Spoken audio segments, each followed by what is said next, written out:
Hi everyone. Apologies for a slight delay.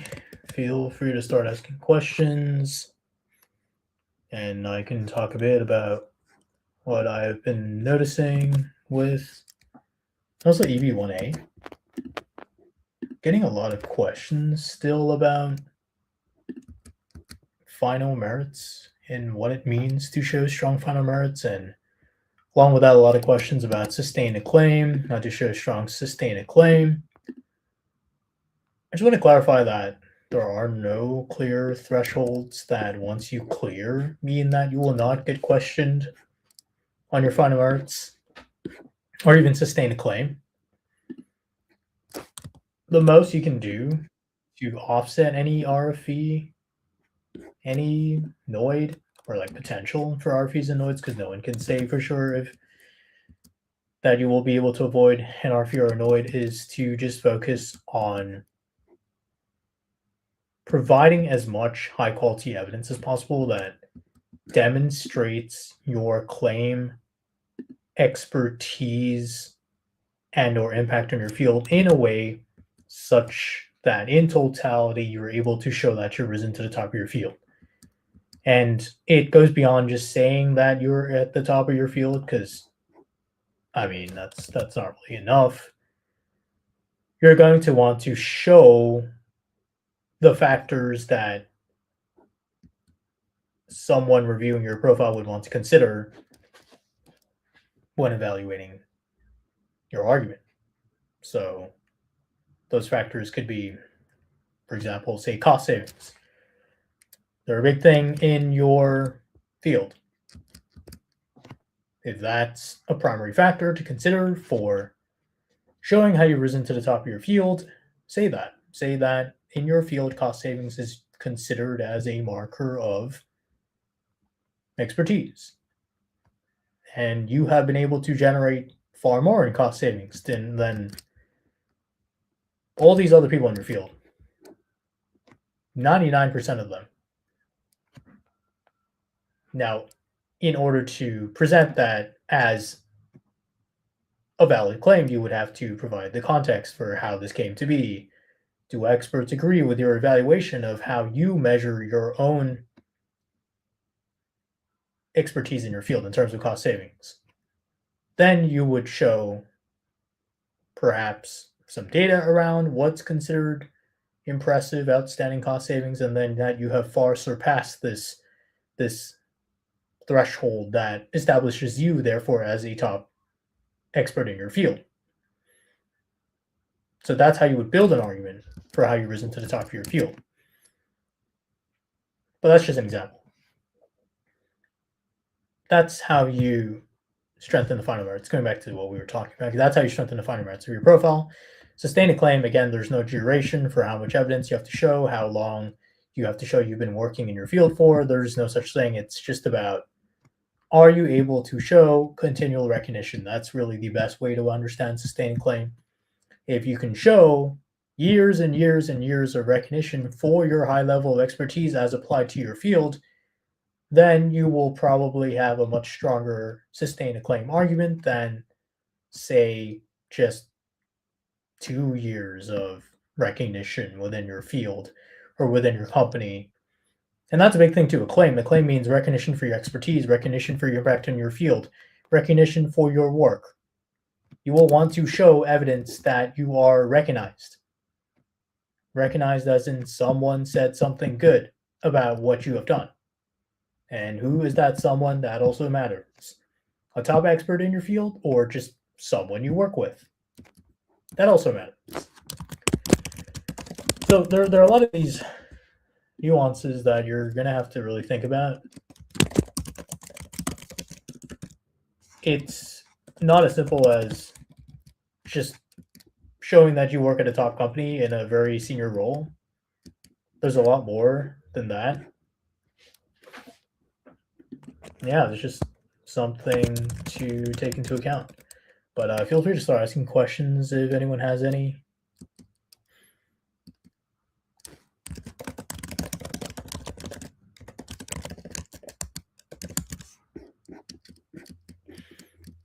Anyone have questions?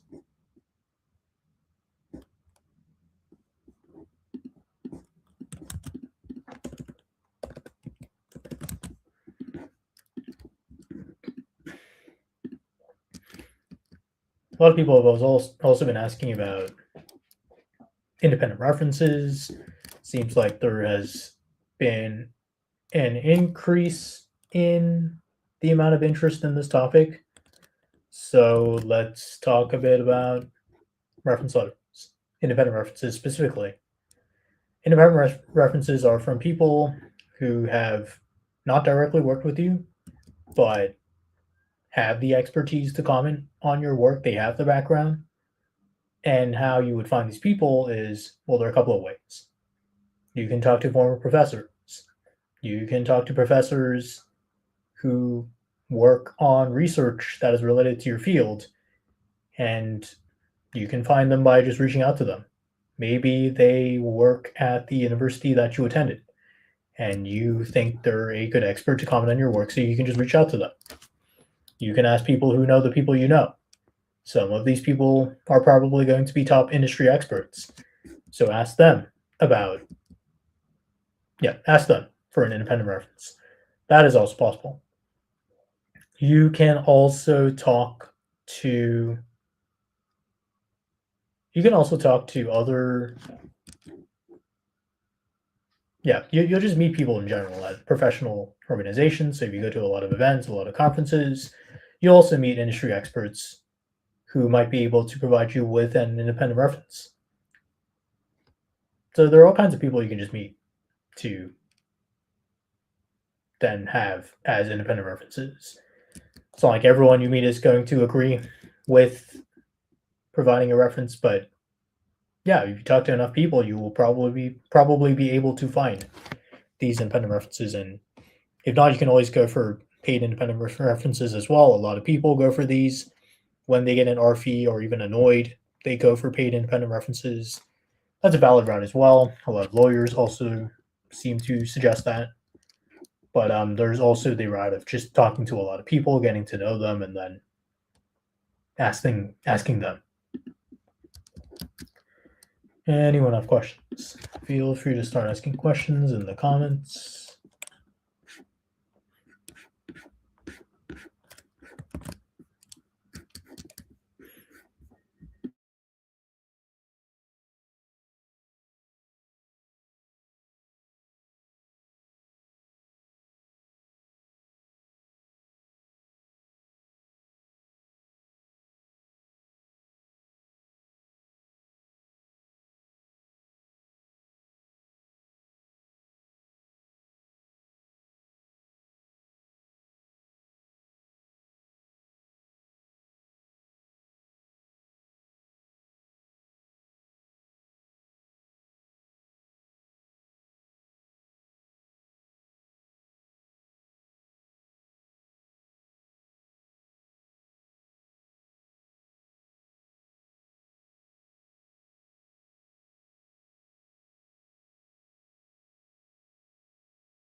Anyone have questions?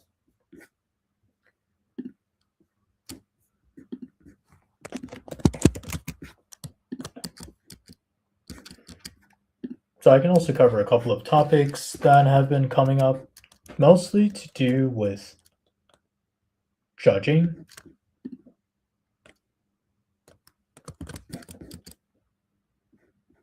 So judging isn't just about, in the case of tech hackathons and demo days, you can still you can target judging by, say, for example, there's a lot more than just hackathon judging and demo days. I hear a lot of people outside of tech talk about how difficult it is to find judging opportunities, but there are a couple of ways to find these opportunities. One way is to get involved in professional organizations. A lot of these professional organizations have member applications. Reviewing those applications for them would count as judging. A lot of these professional organizations also have events. They have publications attached to them. So reviewing the work of the committees that organize these events could count as judging, or reviewing the articles being published in these publications that could also count as judging. You can also get involved in top conferences and review speaker proposals for them, review conference materials for them. That's also judging. So judging is much broader than just hackathons and nowadays. So that's just something I wanted to cover as well, because a lot of you who don't work in tech seem to be having a lot of difficulty finding judging opportunities. Targeting conferences and targeting professional organizations can be a way to counter that difficulty. Anyone else have questions?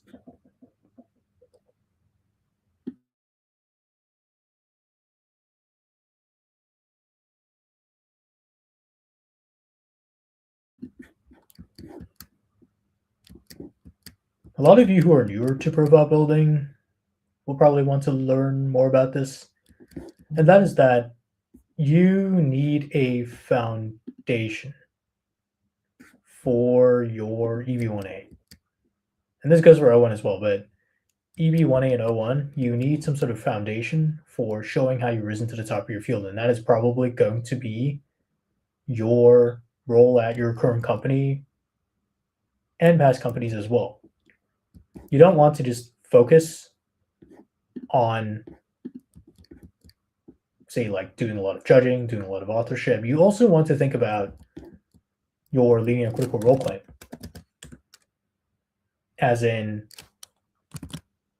say, for critical role, how has your work been instrumental to driving significant outcomes for your company? What counts as significant outcomes for your company? How would someone who has never worked in your field be able to understand the significance of these outcomes that you have created for your company or helped create?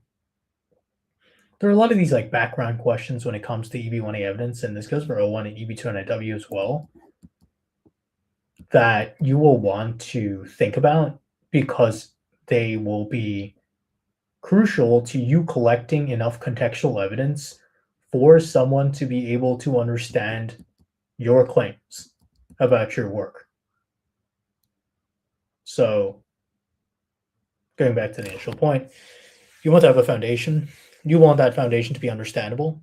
And then that's how you present a strong EB-1A or O-1 case narrative. You show that you have been an expert simply because of the roles you've taken on within your field, within these companies, and then you build around this foundation of expertise. So don't forget about your foundational criterion as well. And for some of you, it could be original contributions. It can also be both. It's not as simple as just doing a bunch of activities. And once you do a bit of judging and a bit of authorship, that doesn't mean you have a strong EB-1A or even O-1. You will probably still need to think about what your leading a critical role, original contributions, claim, or both are going to be if you want to present a strong profile for EB-1A or O-1. Anyone else? Well, anyone have questions?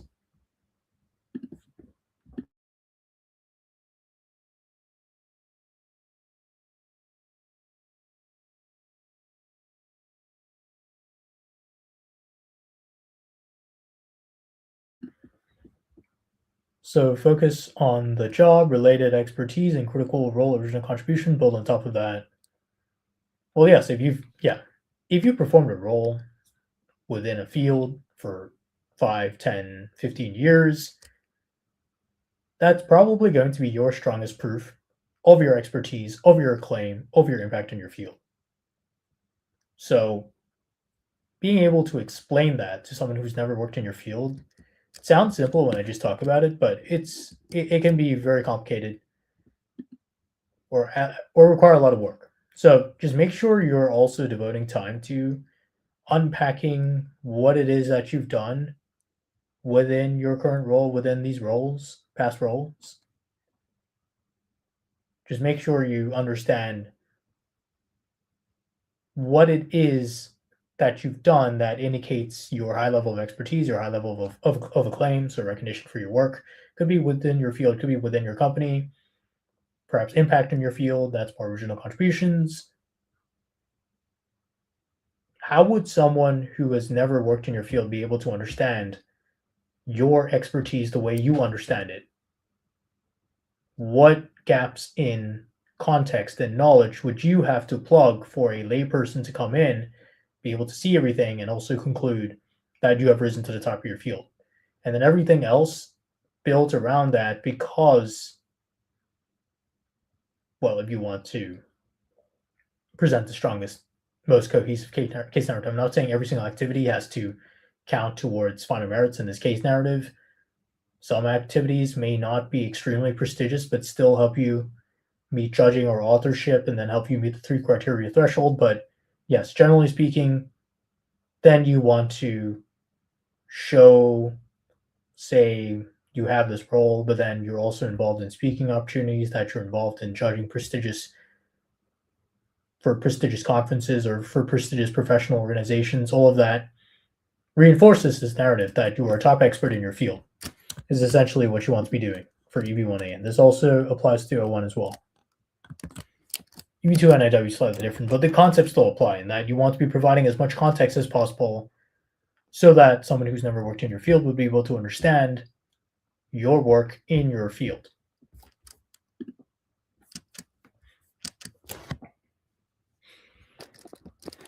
Anyone have questions?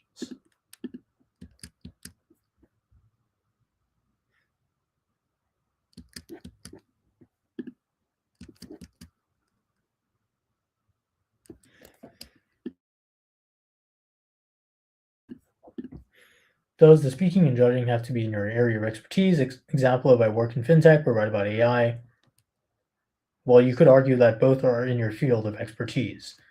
Expertise is not an industry or a specific area. It could be maybe the type of work you do. Maybe you are an expert in applying AI to fintech companies. In that case, both would be included within your field of expertise, both fintech and AI. So defining your field of expertise is also something you will want to think about when profile building, because it's not as simple as your general industry. It's also quite difficult to show that you've risen to the top of a massive general industry. But if you say, for example, that you occupy a niche of you applying fintech to AI and maybe it helps produce a certain outcome for a certain kind of company and that you are a top expert in doing this exact thing, in this case, both would fall under your area of expertise and you would have a much more refined and properly defined field of expertise. And there'd be a lot more context and a lot more you could do with this kind of argument. Like you could say, like, people who do this kind of thing, they produce these kinds of outcomes, but I have massively outperformed them by producing these kinds of outcomes at this much higher level of magnitude. And then that's why I am a top professional in my field, as defined by what I present as my field of expertise. Much harder to do with the general field because there's so many different other people who are doing different kinds of things. Much harder to find the evidence to construct that kind of case narrative versus the one I just mentioned, where you could find more niche specific kinds of evidence. Maybe you do have a lot of that evidence. Maybe you do have a lot of people in that field that you know because you're in that field, and they would be able to provide the context that, yes, you are right in saying that you have risen to the top of your field on the basis of these particular outcomes you've created through these projects. A lot easier to collect that evidence versus asking some sort of reference to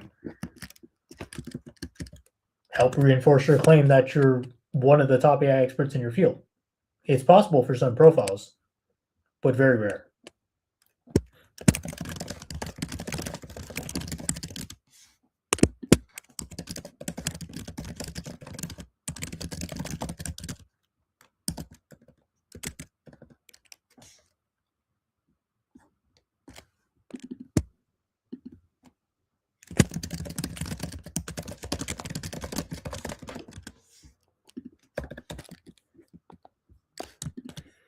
Anyone else have questions?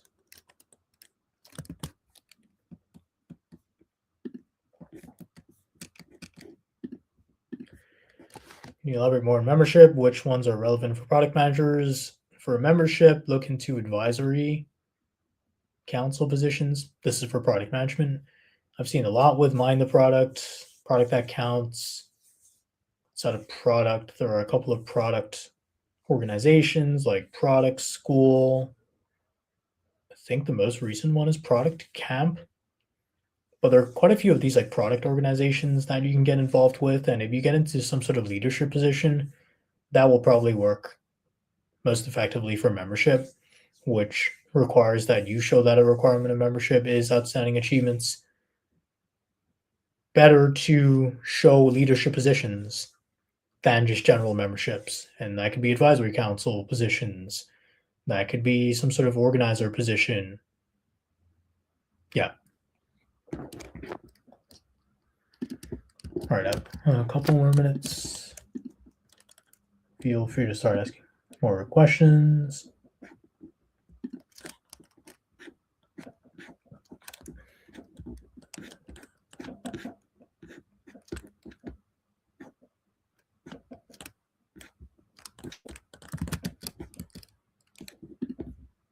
All right, last question. Does consistent high industry tech titles like tech lead, principal engineer, architect for 15 plus years add value, or is length of experience immaterial? I will not say length of experience is immaterial. Length of experience and progressively growing expertise is definitely always good to show for EB-1A. Consistent high titles is good as well because, as per what a claim actually means, a claim is recognition for your expertise. If you're constantly getting senior titles in the different roles you hold within different companies, you're saying that all these different companies are recognizing me for my very high level of expertise, and that's why I'm getting high titles within these companies.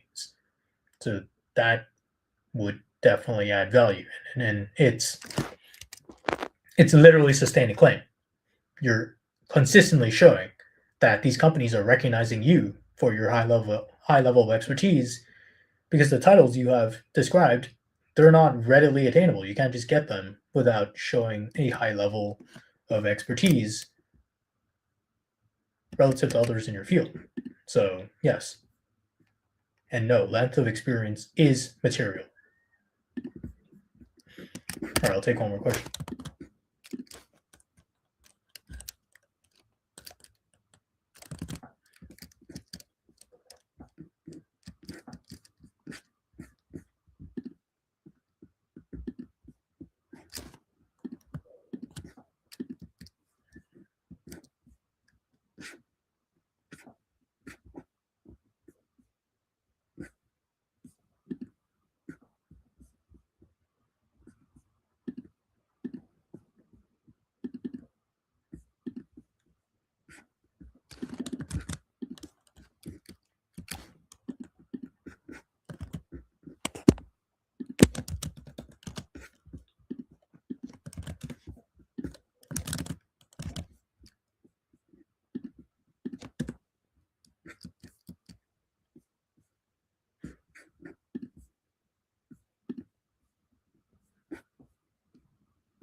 Yeah, just shared an article on final merits as well as part of, EB-1A final merits. All right, last question. Why is NIW denial rate much higher than O-1 or EB-1A? Lots of factors, but based on what I've heard from lawyers, firstly, NIW is by nature discretionary. It's not very criteria focused. There's like a rough framework, but it's not. It's kind of like up to the officer as to whether to approve or deny. Just look at the policy manual; it will tell you that. Also, it seems like a lot more people are applying for NIW than before, and because of that increase in the number of applications, that's why the denial rate looks much higher. That could be the case as well. I don't think O1 and EB1A have seen that same level of growth. That's just what I've heard from immigration lawyers. Great. All right then. Thanks everyone for joining today's live stream.